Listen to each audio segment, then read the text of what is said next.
దేవుడి నామానికి మహిమ కలుగును గాక. మీ అందరికీ యేసుక్రీస్తు నామములో శుభములు తెలియచేసుకుంటున్నాను. డిసెంబర్ 3, 2020 దేవుని యొక్క వాగ్దానం మనం ఈరోజు చదువుకుందాం. కీర్తనల గ్రంథము 46వ కీర్తన 7వ వచనం చదువుకుందాం. సైన్యములకు అధిపతియగు యెహోవా మనకు తోడై ఉన్నాడు. యాకోబు యొక్క దేవుడు మనకు ఆశ్రయమై ఉన్నాడు. దేవునికి మహిమ కలుగును గాక. మనకి ఎలాంటి దేవుడు తోడై ఉన్నాడు అని వాక్యం సెలవిస్తుందంటే, సైన్యములకు అధిపతి యెహోవా మనకు తోడై ఉన్నాడు. యాకోబు యొక్క దేవుడు మనకు ఆశ్రమై ఉన్నాడు. మరి మన దేవుడు 47వ కీర్తనలో కూడా మనం గమనించినట్లయితే 47వ కీర్తన 2వ వచనంలో యెహోవా మహోన్నతుడు అని చెప్పి వాక్యం సెలవిస్తుంది. అంతేకాకుండా ఆయన సర్వభూమికి మహారాజు అయినాడు. మరి మహారాజు, సర్వభూమికి మహారాజు అయినటువంటి మన దేవుడు మనకు తోడైనాడని వాక్యం సెలవిస్తుంది. ప్రియమైన వారులారా, అంతేకాకుండా మన దేవుడు మనకు ఆశ్రమై ఉన్నట్టుగా వాక్యం సెలవిస్తుంది. అలాంటి దేవుణ్ణి మనం కలిగి ఉన్నాం కాబట్టి దేనికి మనము భయపడవలసిన అవసరం లేదు.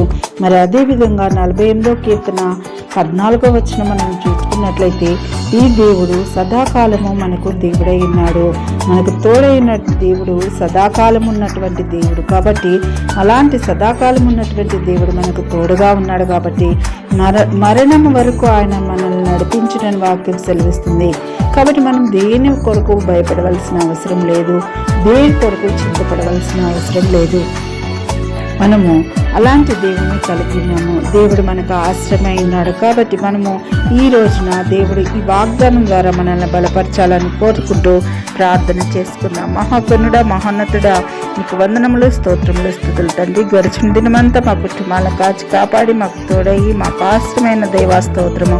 ఈ దినమంతా ప్రభా మమ్మల్ని కాచి కాపాడి మాకు తోడైంది, మాకు ఆశ్రయంగా ఉండమని వేడుకొంచున్నా. అంతేకాకుండా ప్రభా నేను సదాకాలము మాకు దేవుడైనటువంటి నాయనా నీవు మాకు తోడుగా ఉంటానని సెలవిస్తున్నాం. అంతేకాకుండా ప్రభా మరణం వరకు నమ్మకంగా మమ్మల్ని నడిపిస్తానని వాక్యం సెలవిస్తుంది. ప్రభా సహాయం చేయండి. లోకము దాని పరిపూర్ణతయు నీవే ప్రభా.